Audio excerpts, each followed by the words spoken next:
জয় রাধা মাধব কুঞ্জ বিহারী জয় রাধা মাধব কুঞ্জ বিহারী গোপী জনবল্লভ गिरिवरधारी गोपी जनवल्लभ गिरिवरधारी यशोदा नंदन व्रज जनरंजन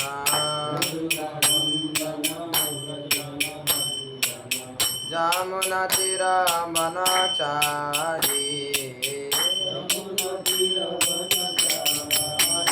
जय राधा माधव कुंज बिहारी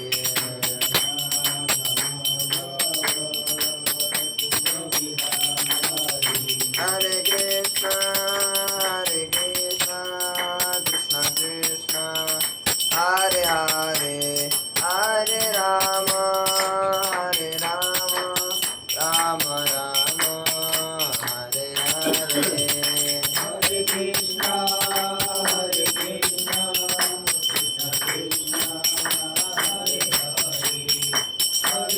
हरे हरे हरे राम हरे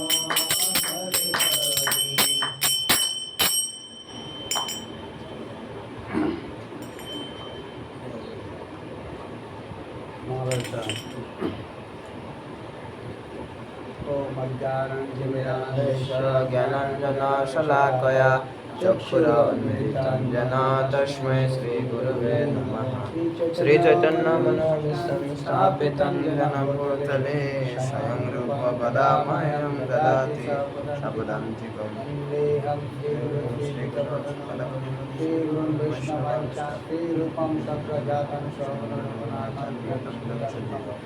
साद्वैतं सावधूतं परिजनसहितं कृष्ण चैतन्यदेवं राधा कृष्ण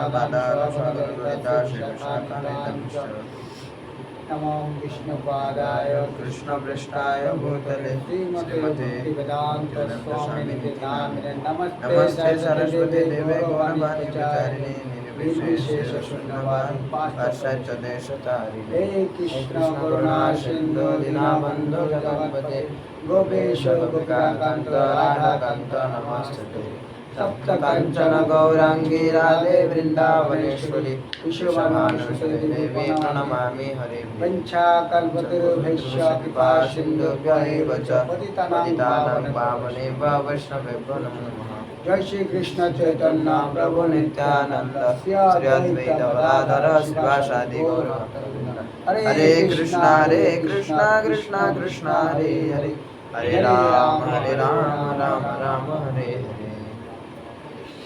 ओम नमो भगवते वासुदेवाय ओम नमः भगवते वासुदेवाय ओम नमो भगवते वासुदेवाय ओम नमः भगवते वासुदेवाय ओम नमो भगवते वासुदेवाय ओम नमः भगवते वासुदेवाय नारायणं नमस्कृतं नरं चैव नरोत्तमं देवीं सरस्वतीं व्यासं ततो जयमतिरेत् नष्टप्रायेषु भद्रेषु नित्यं भागवतं सेवया भगवती उत्तम श्लोके भक्ति भवति नष्ट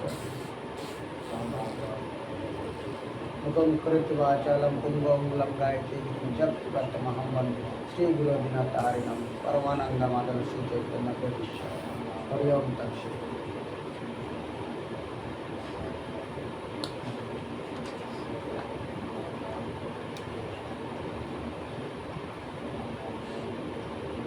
সবার প্রথমে বলি যে পাঠ দেওয়াটা তো আমার ইচ্ছা ছিল না, তো সেরকম ভালো মতো পারিও না, তো কিছু ভুল ত্রুটি হলে ক্ষমা করবেন। আর যেহেতু সবাই বলছে যে পাঠ দিতে, তো চেষ্টা করি একটু সবাই বলে দিতে হয়, আর যেন সিনিয়রের কথা অমান্য না করে পাঠ দেওয়ার জন্য একটুখানি চেষ্টা করতেছে। ভুল ত্রুটি হতে পারে, ক্ষমা করবেন। আজকে ভাগবতমের প্রথম স্কন্দ অধ্যায় 18 শ্লোক নম্বর 31। তো মহারাজ পরীক্ষিত ব্রাহ্মণ বালকের দ্বারা অভিশপ্ত চ্যাপ্টারটা আর কি, ঠিক আছে, এটা নিয়ে আমাদের 31 নম্বর শ্লোকটা আলোচনা করব। তো 31 নম্বর শ্লোকটা বলছি আর কি।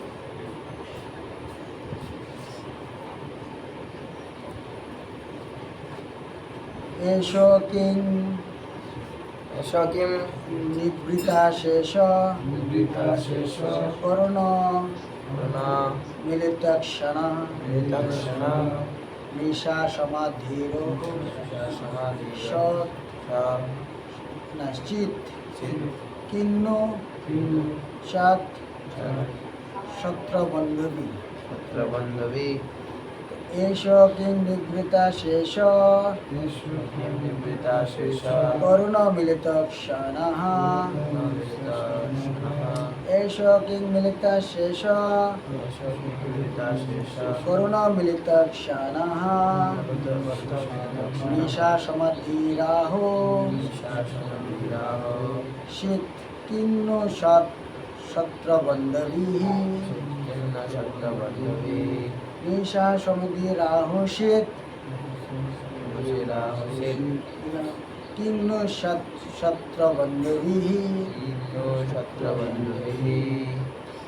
অর্থ এস মানে এই,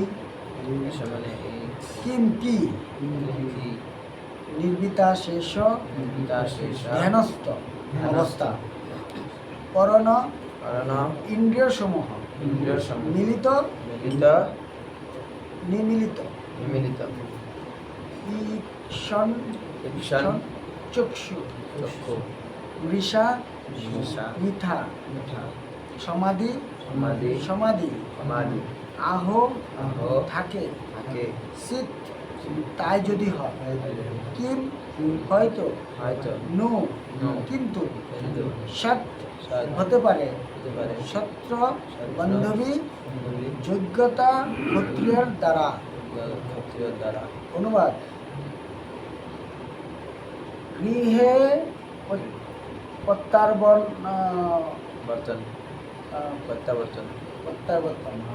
গৃহে প্রত্যাবর্তন করে তিনি মনে মনে বলেন, প্রত্যাবর্তন করে তিনি মনে মনে ভাবতে লাগলেন, সেই ঋষি কি সত্যি সত্যি তার ইন্দ্রিয় সমূহ একাগ্রত করে নিমিলিত নেত্র ধ্যান করেছিলেন, নাকি একজন ক্ষত্র বন্ধুকে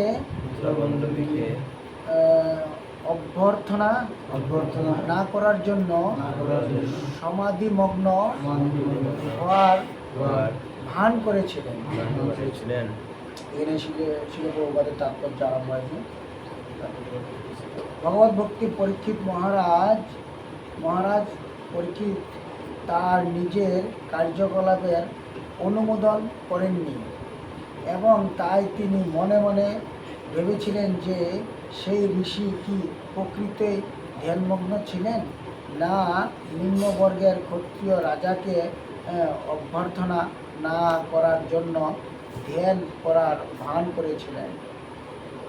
সৎ ব্যক্তির মন কোনো ভুল করা মাত্রেই অনুতপ্ত হয়। রাজা যেই তার পূর্বকৃত পাপ কর্মের ফলে এইভাবে আচরণ করেছিলেন তা ছিল বিশ্বনাথ চক্রবর্তী ঠাকুর এবং জীব গোস্বামী স্বীকার করেননি।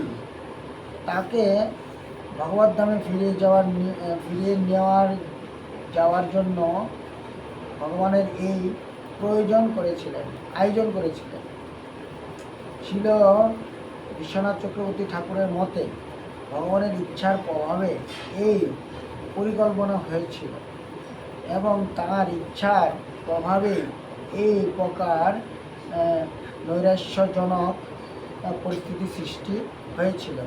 সেই পরিকল্পনাটি ছিল যে তার ভ্রান্ত আচরণের ফলে রাজা কলির দ্বারা প্রভাবিত এক অনভিজ্ঞ ব্রাহ্মণের বালকের দ্বারা অভিশপ্ত হবেন এবং তার ফলে রাজা তার গৃহ এবং গৃহ সম্বন্ধীয় সব কিছু চিরকালের জন্য পরিত্যাগ করবেন। তখন তার সঙ্গে ছিল সুখদেব গোস্বামীর যোগাযোগ হবে এবং ফলে গ্রন্থরূপী ভগবানের অবতার শ্রীমদ্ ভাগবত শ্রীল সুখদেব গোস্বামীর শ্রীমুখ থেকে প্রকাশিত হবেন। গ্রন্থরূপী ভগবানের এই অবতার ব্রজভূমির কবি বালিকাদের সঙ্গে ভগবানের রাসলীলা অতি বহু অপ্রাকৃত লীলার অতি চমৎকার সংবাদ প্রদান করে। ভগবানের এই বিশেষ লীলাটির একটি বিশেষ বৈশিষ্ট্য আছে, কারণ কেউ যখন যথাযথভাবে ভগবানের এই লীলা বৈশিষ্ট্য হৃদয়ঙ্গম করতে পারেন, তখন তিনি জড় কাম ভাব থেকে মুক্ত হয়ে পরম মহিমান্বিত ভগবত ভক্তির মার্গে অধিষ্ঠ হতে পারেন। শুদ্ধ ভক্তর জাগতিক নৈরাশ্য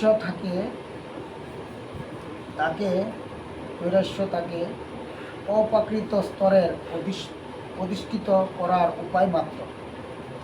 অর্জুনের প্রমুখ পাণ্ডবদের যে দুর্যোধন প্রমুখ জ্ঞাতিবর্গের ষড়যন্ত্রের প্রভাবে লাঞ্ছিত ও দুর্দশাগ্রস্ত হতে হয়েছিল, তা কুরুক্ষেত্র যুদ্ধের রচনা করার জন্য ভগবানের আয়োজন। ভগবানের তার শব্দরূপী প্রতিনিধি শ্রী ভগবদ্গীতা অবতার করার জন্য সেই আয়োজন করেছিলেন। তেমনি মহারাজ পরীক্ষিতকে একটি সমস্যাপূর্ণ পরিবেশ স্থাপন করে ভগবান তার ইচ্ছায় শ্রীমদ্ ভাগবত কে অবতরণ করেছিলেন। তার পক্ষে ক্ষুধায় এবং তৃষ্ণায় কাতর হওয়ার ছিল অভিনয় মাত্র, কেননা তিনি তার মাতৃগর্ভে অবস্থানকালেও তারও অনেক দুঃখ সহ্য করেছিলেন। অশ্বত্থামা কর্তৃক নিক্ষিপ্ত ব্রহ্মাস্ত্রের প্রচণ্ড তাপে পর্যন্ত তিনি বিচলিত হননি। মহারাজ পরীক্ষিতের এই বিষাদপূর্ণ অবস্থা অবশ্যই অভূতপূর্ব ছিল। মহারাজ পরীক্ষিতের মতো ভক্তেরা এই ধরনের বিপদ ভগবানের কৃপায় অনায়াসে সহ্য করতে পারেন এবং তারা কখনো বিচলিত হন না। এটা এই প্রসঙ্গে এই পরিস্থিতিতে ভগবানের কর্তৃত্বই পরিচালিত হয়েছিল।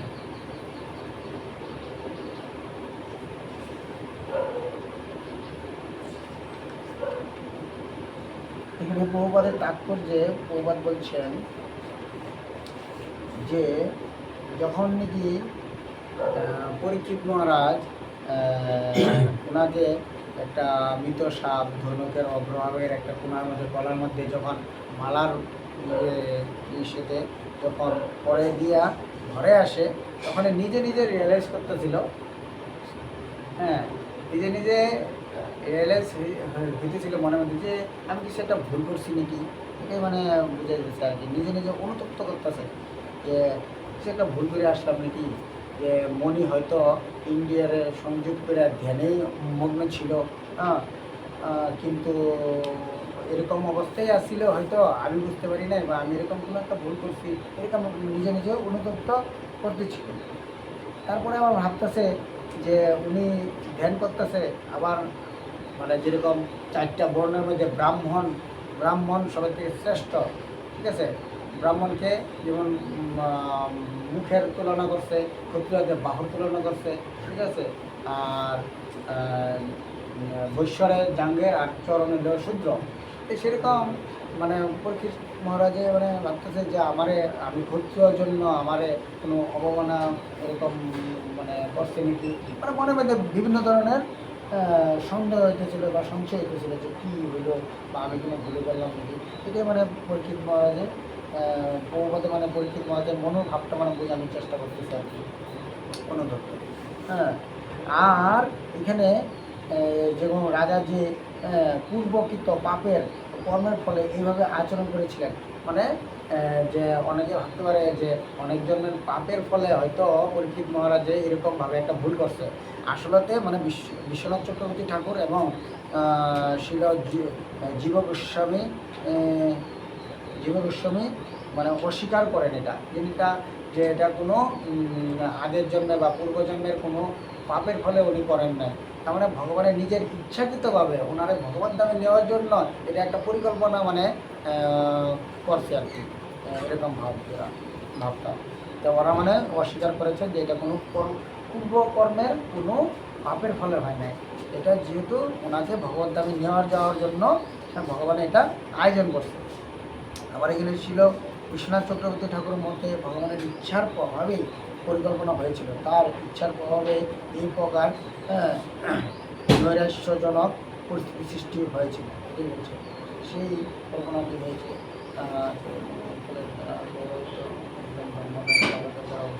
মানে এটা করলে যে মানে ব্রাহ্মণ বালকের দ্বারা অভিশপ্ত হইব আর কি। আর এটা একটা মানে ভগবানের প্ল্যান। যখন নাকি জিনিসটা অভিশপ্ত হয়ে গেছে তখন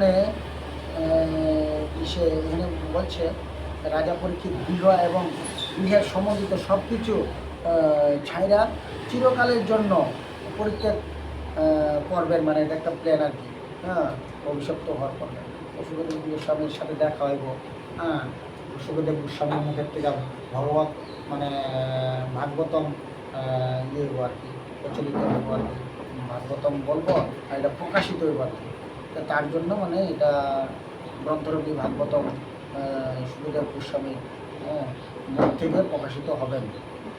আর গ্রন্থরূপী অনেক ভগবানের অবতার ব্রজভূমির মানে অনেক ধরনের এই লীলা টিলা মানুষের জানতে পারবো। আরও এইগুলি শ্রবণ এবং কীর্তন করে অনেকে আবার ভগবত যাওয়ার রাস্তাটাও করে দিচ্ছেন ভগবানের সুখদেব আর রাজা পরীক্ষিত মহারাজের মাধ্যমে সেটা। আর যেরকম আমাদের গীতা প্রকাশিত হয়েছিল যে এটা দুর্যোধন অনেক অনেক অনাচার হয়েছে, তার জন্য অর্জুনের মাধ্যমে জগৎবাসীকে গীতা আমাদেরকে প্রকাশিত হয়েছে। তার জন্য যেরকম ভগবানের পার্শ্বদ যেরকম অর্জুন যুধিষ্ঠির পঞ্চপাণ্ডব আরও সহগণ ওদের মাধ্যমে, কারণ ওরা প্রকৃত ভগবানের পরম ভক্ত ছিল, কিন্তু পরম ভক্ত হয়ে অনেক অনেক দুঃখ দুর্দশাগ্রস্ত হইতে করেছিল। হ্যাঁ, অনেক পরিস্থিতির সম্মুখীন হয়েছিল যখন গীতাটা মানে এরকম প্রকাশিত হইব। এটার মধ্যে একজনে প্রশ্ন করেছিল যে এত ভক্ত পঞ্চপাণ্ডব তবু এত লাঞ্ছিত, এত কষ্ট, এত দুঃখ কষ্টের মধ্যে থাকতে লাগছে। তারপরে বললো আর কি যে অনেক ভগবানের শুদ্ধ ভক্তরা যে এই যে ভগবানের এই পরীক্ষাটা যে মানে অমৃত সমান তুলনা করছে, এই দুর্দশাটাতে এত কোনো মানে দুঃখ আমরা ভাবতেছি আমাদের জড় চোখে বা বুদ্ধিতে আমরা ভাবতেছি এত ভগবানের ভক্ত ছিল কেন এত কষ্ট দুঃখ সহ্য করতে হয়েছে। অনেকে প্রশ্ন বা এখনও অনেকে পায় যে কোনো জায়গায় যদি কোনো একজন ভক্ত কোনো একটা দুঃখ পায় তখন বিভিন্ন ধরনের মানুষটা জড় মানুষ যারা নাকি কোনো বুদ্ধি জ্ঞান ধার্মিক বা আধ্যাত্মিক কোনো জ্ঞান নাই, ওরা মানে ভাবে যে এত ভক্ত অথবা এত কষ্ট পাইতেছে। হ্যাঁ, কিন্তু এটা তো পরীক্ষা সবারই দিতে হবে, ভক্ত হোক শুদ্ধ হোক অশুদ্ধ হোক প্রত্যেকেরই একদিন না একদিন ভগবানের চরণে এরকম পরীক্ষা দিতেই লাগে। ভগবানের পরীক্ষা করাই নিয়ে যাবে, যে পরীক্ষার মধ্যে কে পাশ করে কে ফেল করে এই জিনিসটাই ব্যাপারটা। মানে আমি যদি দুঃখ কষ্টের মধ্যে বিচলিত হইয়া লাইনটা ছাড়িয়ে দিই, যেমন অনেক ভক্ত আছে অনেক বিচলিত লাইন ছাড়িয়ে দেয় আবার জনজগতের মধ্যে আবার প্রবেশ করে না, এটা উচিত না। এই জন্য আমাদের জীবন অনেক ধরনের পুরাণ আদি গ্রন্থের থেকে আমাদেরকে ডেফিনিশন দিতেছে যেতে এরকম পরিস্থিতি হইলেও যাতে আমাদের মনটা একগ্রত করে আমরা যাতে লেগে থাকি, কোনো সময় যাতে আমাদের মনটা বিনষ্ট না হয় বা এই ধরনের কোনো পরিকল্পনা অপোজিট নেগেটিভ চিন্তাধারা না আসা। কারণ ভগবানের যেটা আমাদের দুঃখ কষ্ট দিচ্ছে যে অমৃত সমতুলনা, যে এটা আমার পরীক্ষা, এটা আমার সহ্য করতে হবে, সহ্য করলে আমার ভগবানের কাছে আমি চরণে পাশ করতে পারবো, এই ধরনের ভাবনা নিতে লাগে।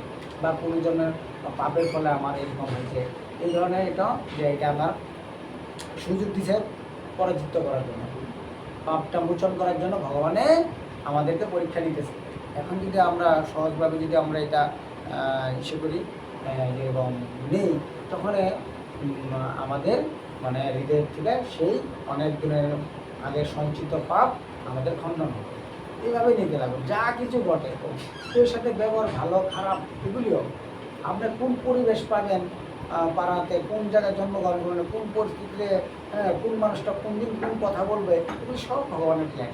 এইটাই বলতেছে আর কি, যে ভগবানের ভক্তরা যে ভগবানের পরীক্ষা, যে দুঃখ কষ্ট এগুলি হইতে হয়, তো ওরা কোনোদিন এইভাবে চিন্তা করে না, জড় বুদ্ধিতে চিন্তা করে না, এরা আধ্যাত্মিক প্ল্যানে চিন্তা করে যে না এটা আমাদের ভগবানের প্রসাদ, এটা অমৃত তুল্য, এরকম বলছে আর কি।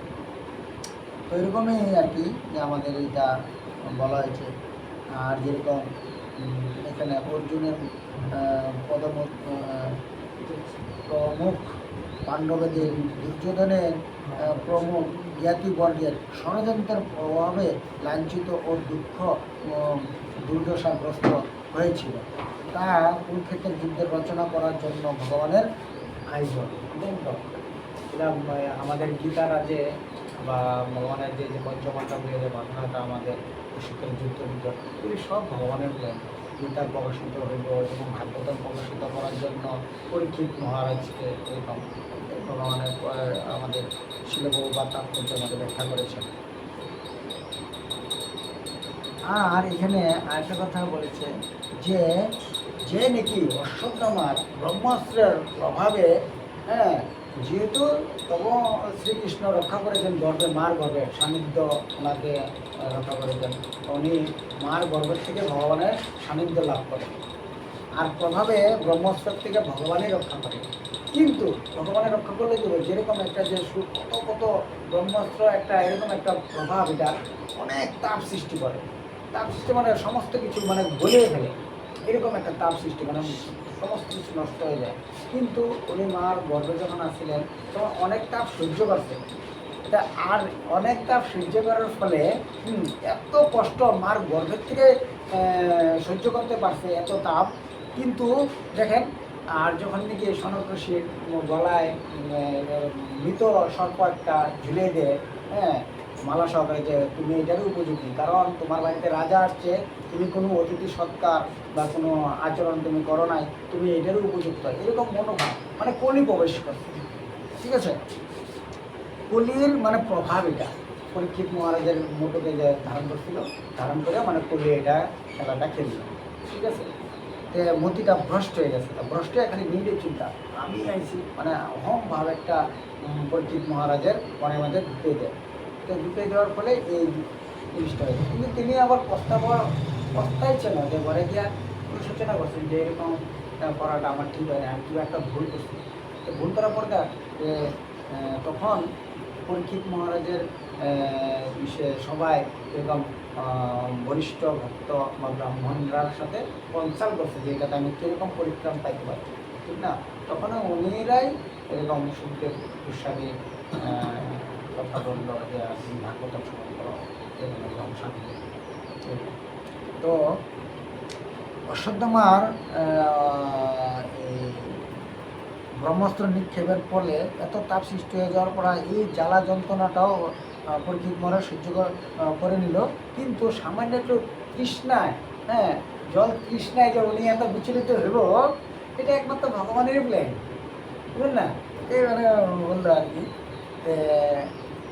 এটাই হওয়াতে অভিশপ্ত হইব, সিন্ধু মানে অভিশাপ করবো, ঠিক না? পরে এই আর কি জিনিসটা এটাই বলা হয়েছে, জিনিস ব্যাপারটা যে যেরকম অবশ্যই মহারাজ পরীক্ষিতের মতো ভক্তরাও এই ধরনের বিপদ ভগবানের কৃপায় অনায়াসে সহ্য করতে পারে এবং তারা কখনো বিচলিত হন না। ঠিক আছে, কিছুতে এরকম ওরা সব কিছুই সহ্য করতে পারে, বিচলিত হন না, কিন্তু এখানে বিচলিত হতে দেখাইছে। ইউরিয়ার ক্ষেত্রে, সোনাকৃষির ক্ষেত্রে জলের সাধারণ একটা জলের তৃষ্ণায়, কারণ উনি ওনার রাজ্যে হ্যাঁ কারোর সাথে মানে যে এরকম উচ্চ সুরে আলোচনা করে না, যেরকম কলি প্রবেশ করছিল যখন বুঝতে পারছে স্টার্টিং কলিরও উনি খুব প্রথমে রাইডার কথাবার্তা বলে, কিন্তু পরে থেকে আবার মানে কলি যখন নত হয় ওনাকেও দয়া করছে, কলিরও দয়া করছে, কলির দয়া করে 5টা স্থান দিয়েছে এরকম, যেটি মানে ধরেন না পরীক্ষিত মহারাজের রাজত্বকালে এই জিনিসগুলি ছিলেন, আমাদের যে 4টা নিয়ম, ঠিক আছে, সময় দমন তারপর সূর্য, এই যে 4টা যে আমরা যেটা নিজেরা ইস্কনে 4টা নিয়ম পালন করি, 4টা নিয়ম পরীক্ষিত মহারাজের দিনে সেরকমভাবে আসছিল না, এই জন্য এই 4টার জায়গাতেই কলিরে বসবাস করতে দিয়েছে। আর কলিও সুযোগ খুঁজতেছিল যে কেমনে করে মানে আমার বিস্তারটা করে, এই সুযোগটা প্রথম সিংহমণির দাঁড়াতেই মানে পাই গেছে আর কি কলি। এটাই প্রথম একটা শ্লোকে আমি কী করলাম, তো 31 নম্বর শ্লোক বলছিল যে একটা শ্লোক একটা করে আমার ইয়া সমাপ্ত করি নাকি বলবো, পরে 32 নম্বর শ্লোকটা অন্য কেউ হয়তো করবো না বলবো, ঠিক আছে না করেন না, না আরে এটা আপনার কথা ইজি ইজি, না ওই গর্গমণির পত্র, আরে প্রভুদের পত্রটা পড়বেন, পত্রটা পড়েন, বাকিটা যদি যদি 100 থাকে ভালো লাগে আপনি যে পড়েন, আপনি পড়েন, আমার মনে সদাচার নাই তো, আমি এমনি তুতার মতো তুতা পাখির মতন হ্যাঁ, বেঁধে বেঁধে যাবো। এটা এলে কি গানটা আপনি যে করতেছেন খুব ভালো লাগে। এখন যে আমি পড়ুন, আর আমি যেহেতু আগের থেকে কোনো কিছু করি নাই, তার জন্য আপনি যদি পড়েন আর আপনার মুখের থেকে দু একটা আগে দিয়ে দেন বাবু। আপনি এখানে বসে পড়েন, হ্যাঁ না না বসুন না, বসুন, হ্যাঁ বসতে লাগবো না, ফ্যানটা অফ করে দিন, সাউন্ডটা না না এখানেই বসেন, আমি না না বেশস না, আমি আর বলবো না, ওখানে ফ্যানটা অফ করে দিন বাস। আচ্ছা ঠিক আছে, ফ্যানটা অফ করে আপনি বসেন না, ভিডিওর মধ্যে থাকতে লাগবো তো, মানুষ চেহারা কই, মানুষ যাইতেছে। হ্যাঁ আয় সর্বনাশ না, লাইটটা ফ্যানটা বন্ধ করে ভয় থাকে না, আচ্ছা চেহারা আপনার, আওয়াজ আমার। কারো যদি কোনো প্রশ্ন থাকে মুখটা খুব প্রশ্ন প্রশ্ন থাকে। আচ্ছা, কারণ এই যে একটা শ্লোক আমি পড়ার চেষ্টা করছি বা বোঝানোর জন্য চেষ্টা করছি, মনে হয় না এত একটা আমি পারছি কিনা, হ্যাঁ তবে আমি আমার যতটুকু বুদ্ধি ভগবানে দিচ্ছি আর কি, আধ্যাত্মিক বুদ্ধি, তাতে আমি চেষ্টা করছি, হয়তো অনেকের কীরকম প্রশ্ন বেশি কিছু যদি থাকে বলতে পারি, যদি পারি আপনার গৌর হরি প্রভু আছে এনে সিনিয়র দাদুর প্রশ্ন আছে, দাদুর কন কন কন সানি বাবু প্রশ্ন আছে, ওকে প্রশ্ন দীপক যে কোনো একজন একটা প্রশ্ন করে। একটা প্রশ্ন এটা আমি জানি না কি, মানে আমি যে সকালবেলা 3 লোক লাগাই দিই, খালি অপ্রাসঙ্গিক প্রশ্ন করে বাবু, আপনি এগুলো পরে দিয়ে করবেন, আমি লিখে দিয়েছি আমার তো বুঝি নাই বহু কিছু ক্লাসের উপরে প্রশ্ন। আপনার একটা প্রশ্ন।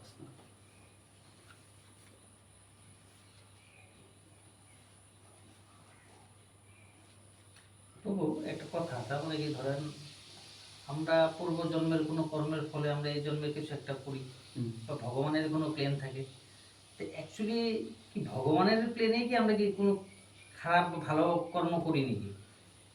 না, এটা তো আছেই, শুনেন, মানুষের আমাদেরকে একটা স্বতন্ত্র মন দিচ্ছে। ভগবানের তো প্ল্যান হতে পারে না খারাপটা করা, না, খারাপটা তো এটা আমাদের খারাপটা করাই কি?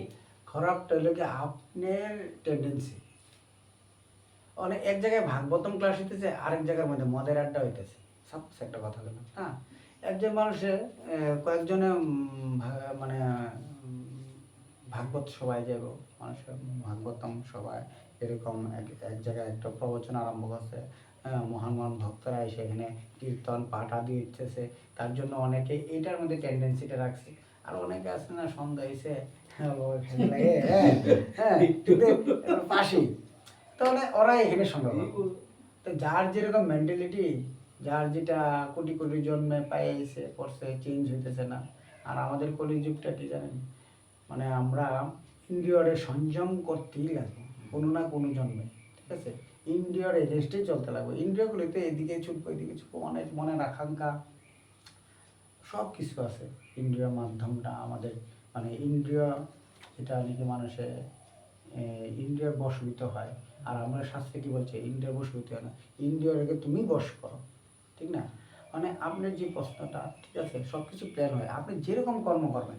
মানে যদি আপনি এখানে সাধু সঙ্গ করতে যান, তাহলে সাধু সঙ্গ কী হবো, আপনার হৃদয়ের যত কলুষিত মনের ধরেন না পাপ প্রবৃত্তির মনটা, ঠিক আছে, ইন্দ্রিয় সুখভোগের মনটা, এটা সাধু সঙ্গের দ্বারাতে অনেক ধরনের কমে দিবে। তো এরকম করতে করতে করতে করতে করতে এই সাধুদের মধ্যে একদিন আপনি মহানবী হয়ে পড়বেন, এটাই সাধু সঙ্গের পাবো। আর যদি আপনি ভারের সঙ্গ করেন, এনে আজকে 2 প্যাক 3 প্যাক 5 প্যাক এরকম খাইতে খাইতে আপনি একদিন মরে যাবেন।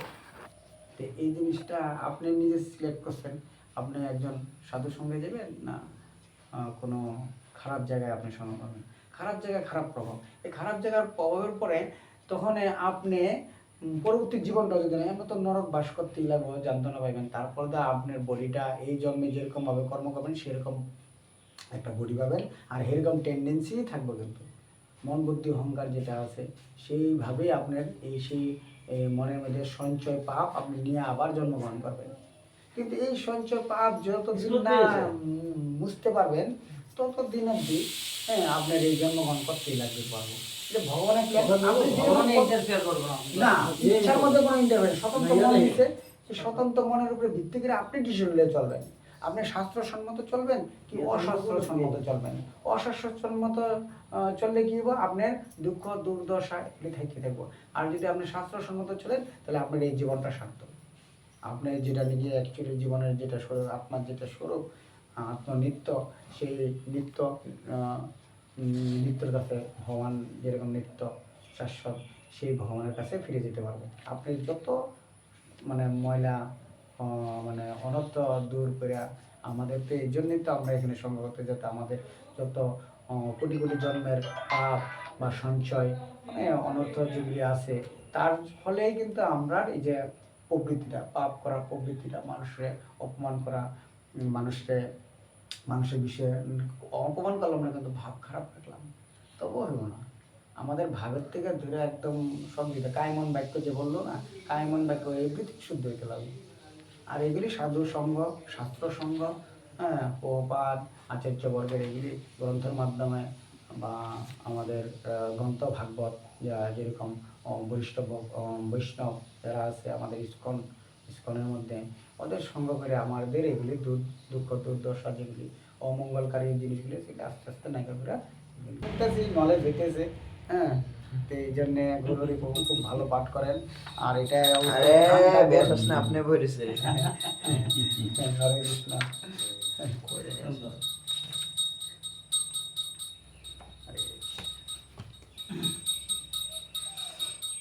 তো 1974 ডিসেম্বরের 12 তারিখ পতিত উদ্ধারণকে প্রবাদে পত্র পাঠায়।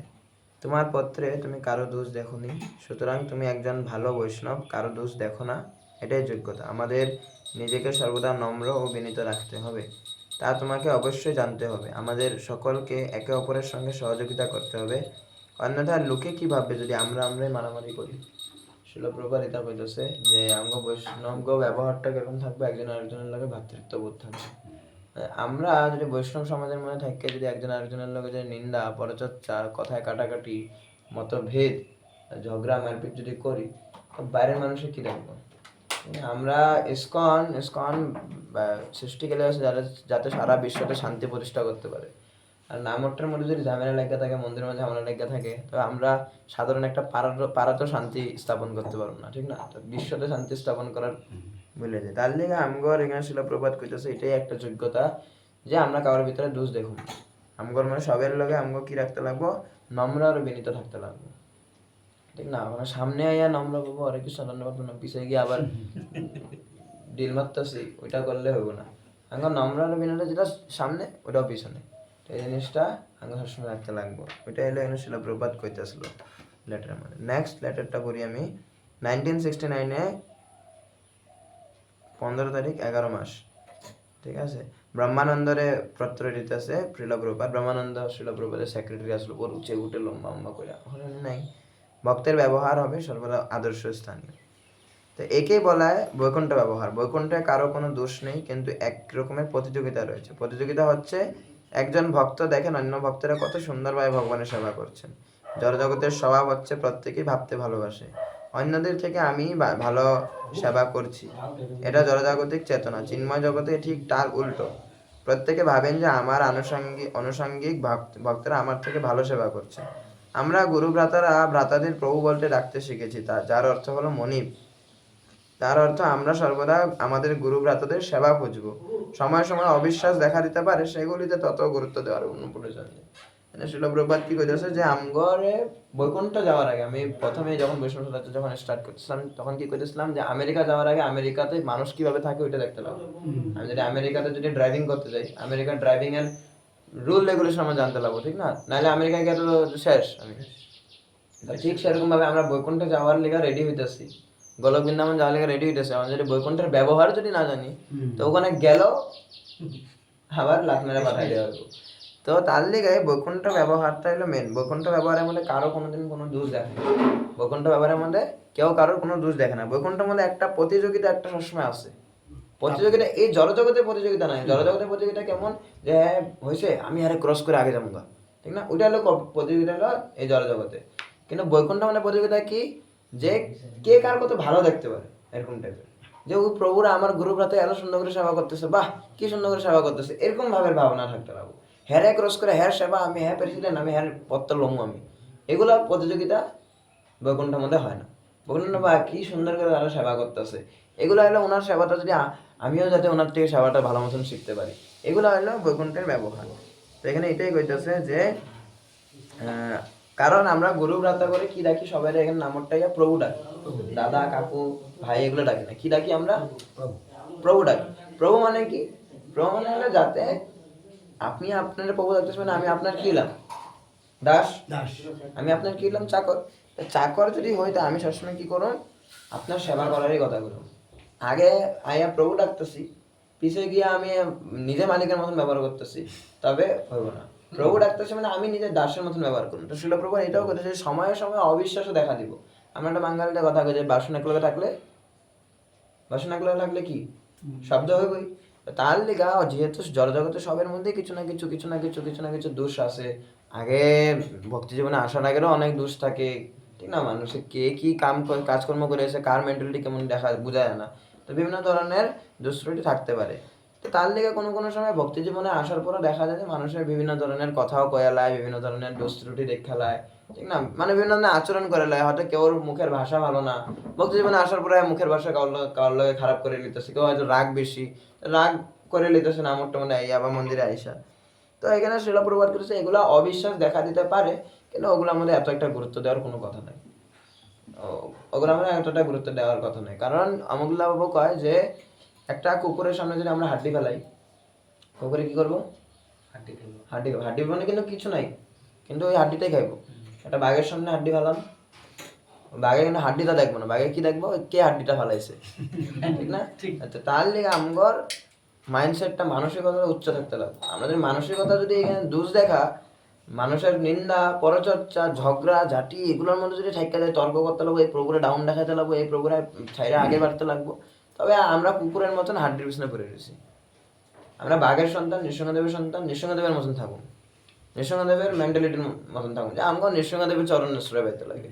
তো ওইটার লেগে এখান থেকে উঠতে লাগবে, এটা আমরা থাকতে গেলে আমাকে হইব না কোনোদিন। বুঝতে পারতো? এই দুইটাই আমরা পত্র করি। তো নেক্সট দিন আমরা আবার অন্য কিছু করুন, ঠিক আছে? হরে কৃষ্ণ। কারো যদি কোনো কারো যদি কোনো প্রশ্ন থাকে বলতে পারেন বৈষ্ণব সাধকের উপরে। ঠিকই আছে, বলেন বৈষ্ণব খালি ব্যবহারে হইলে না, প্র্যাকটিক্যাল লেখা করতে লাগবে, তবে হ্যাঁ বৈষ্ণব হইতে পারবো, তাহলে বেকার। আমার প্রভু বলতে